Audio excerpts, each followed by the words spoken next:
Hi, Gigi. Come share an apple with me. I picked it fresh from Granny Smith's sinister tree. Don't mind my stories, you'll soon see. They're as dark and disturbing as they can be. Murmurs of secrets, bloody sodden crimes, Granny's bone-clicking tales will twist your mind. You'll be hanging on my words from the edge of your seats. Now how'd you like to go dig up some bodies with me? So go grab a shovel and gather around, 'cause 8 feet under is where they'll be found.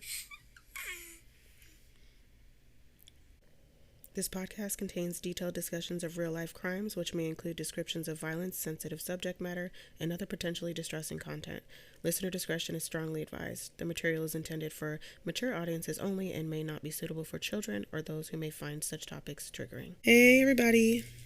Welcome back to 8 Feet Under with Granny Smith. This isn't an actual episode. I just wanted to follow up on some things from episode 1 when I covered the baseline killer. Hearing that the statute of limitations had ran out on the sexual assault case from the 80s had really been weighing on me, mainly because I thought that wasn't correct. I thought Arizona didn't have a statute of limitations on violent sexual crimes, so I did some digging, and it turns out that in the 80s, yes, there was a statute of limitation, but those laws changed in the 90s. So now in Arizona, there's no statute of limitations on violent sexual crimes, as well as certain crimes against children under 15. So there are some other felony and misdemeanor sex crimes that do have statute of limitations on them that can vary. So I understand this topic gets swept under the rug. No one likes to talk about it, but I am who I am, and I'm going to address the things that nobody else likes to talk about. So, I personally feel that there should never be an expiration date on justice when it comes to these types of crimes. I'm no lawyer, no police officer, no therapist, no judge, no nothing, but I just want to reach out, friend to friend, and share some information that I found that some other people may not know. So, if you ever have been the victim of a sexual assault and you want to report it, but maybe you feel like too much time has passed, I highly suggest looking into it. You can call your local police department, the non-emergency line. Please do not call 911 asking questions like this. Don't be like Granny Smith said. No, call your local non-emergency police department, okay? And in fact, I actually did that. I called both Tempe and Mesa Police non-emergency line and confirmed that there is no statute of limitations on rape or other violent sexual crimes in Arizona. I did also want to talk to my people who think they can't report because maybe you were in a relationship with your attacker. Please don't let that discourage you. Being in a relationship with someone does not give them the right to violate you. For example, let's say you were the victim of a violent sex crime in Arizona back in 2008 or 2009, and you never reported it, and now you're finally ready to come forward. You have every right to do so. I know people get discouraged thinking, again, too much time has passed, or maybe you did confide in someone back then and they didn't believe you, or they did that old victim blaming thing. And so maybe now you think, well, they didn't believe me, so authorities won't believe me. Don't worry about that. If you feel it's time for you to report this, then do that. Now, if you by chance happen to have some form of proof, like maybe you were injured during the attack or something and you have some type of photos or medical records, or somehow have some type of recording with your attacker admitting what they did or taunting you about it or whatever it may be, that may be helpful. I'm in no way, shape, or form telling anyone to go try to get a taped confession or any type of evidence or proof. Please don't put yourself in harm's way. I'm just saying if you happen to have anything that may be helpful, I mean, you never know. Speaking of recorded conversations, a little side note, I learned that Arizona is a one-party state, meaning if you and I are having a conversation, only one person has to be aware the conversation is being recorded, even if that person is the one doing the recording. Now, of course, there may be some exceptions to that or loopholes or whatever, so I again suggest doing your own research. I personally got this information from one of my local police departments, as well as the Digital Media Law Project for Arizona. So again, contact your local police, do your own research, maybe an attorney if you know one, just to be sure. If you have not been in this situation, please do not judge people for staying in an abusive relationship. It is not always as easy as you think to just walk away. In fact, abusers often make it hard for you to walk away.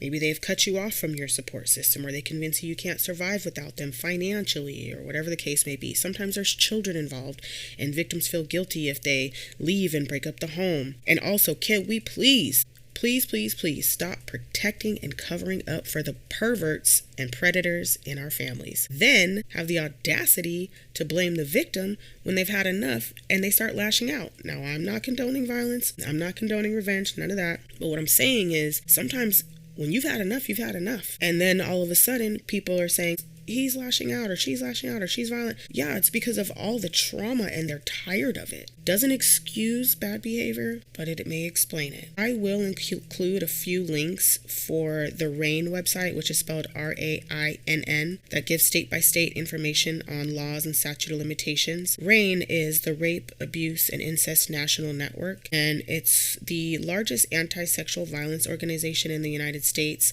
They actually created the National Sexual Assault Hotline. They have programs that help prevent sexual violence and help survivors kind of get through, getting back on their feet. The number for that hotline is 800-656-4673.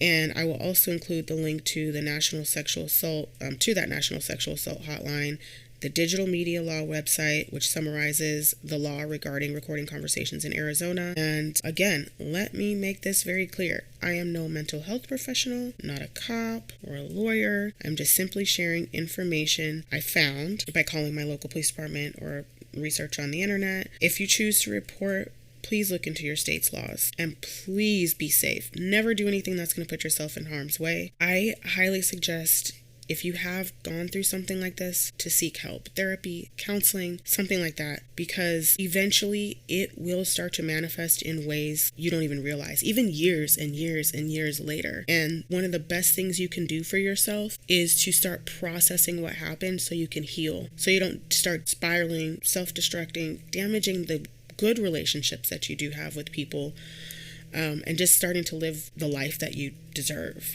So I will also upload some pictures of a few books that I have personally read and I found to be very informative and helpful. The first one is The Body Keeps the Score by Bessel van der Volk. And this book, it goes over the brain, mind, and body trauma and like the healing process and how our traumas manifest in physical ways. There's even a case in here where a woman, I forgot what she went through, but she actually started to lose her eyesight in one eye. Another thing I really like about this book is this doctor is not against medication in any way, shape, or form. However, he does strongly advocate for other forms of healing and therapy. He has traveled the world. He has researched different cultures and different countries and how they do things like talk therapy and dance therapy. And there's even a program, I forgot what state it's in, but again, it's in the book.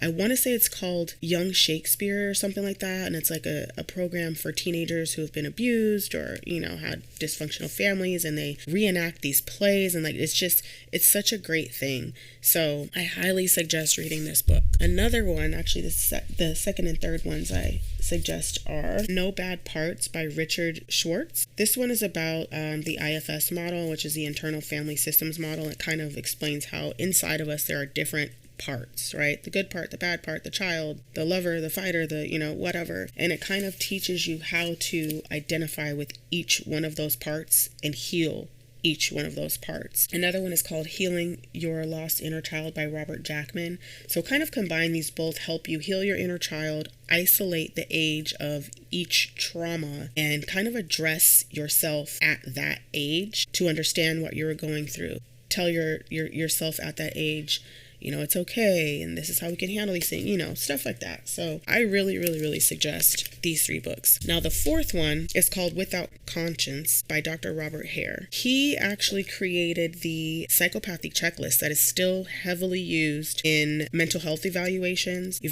of criminals. It's essentially like a kind of like a questionnaire, and you get a certain amount of points depending on how you answer it. That kind of helps them gauge where you lie in the realm of psychopath. But it's not just that they go by. Of course, they go through criminal history, medical history, family history. They interview people that know you. So it's not like you just, you scored 10 points, so you're a psychopath. No, that's not what it is. But this book is also very informative about the different types of psychopaths, both dangerous and non-dangerous, because there are non-dangerous psychopaths, people who just don't have the ability to feel or understand human emotion. But this book really helped me kind of understand psychopaths and recognize them, because I promise you, in your lifetime you've come across one. They're just not always easy to identify. So again, I'll upload pictures of those books, and I hope this helps someone out there. You're not alone. Please reach out and get some type of help. If you have a friend that you can speak to, anything, just don't feel that you have to go through this struggle alone.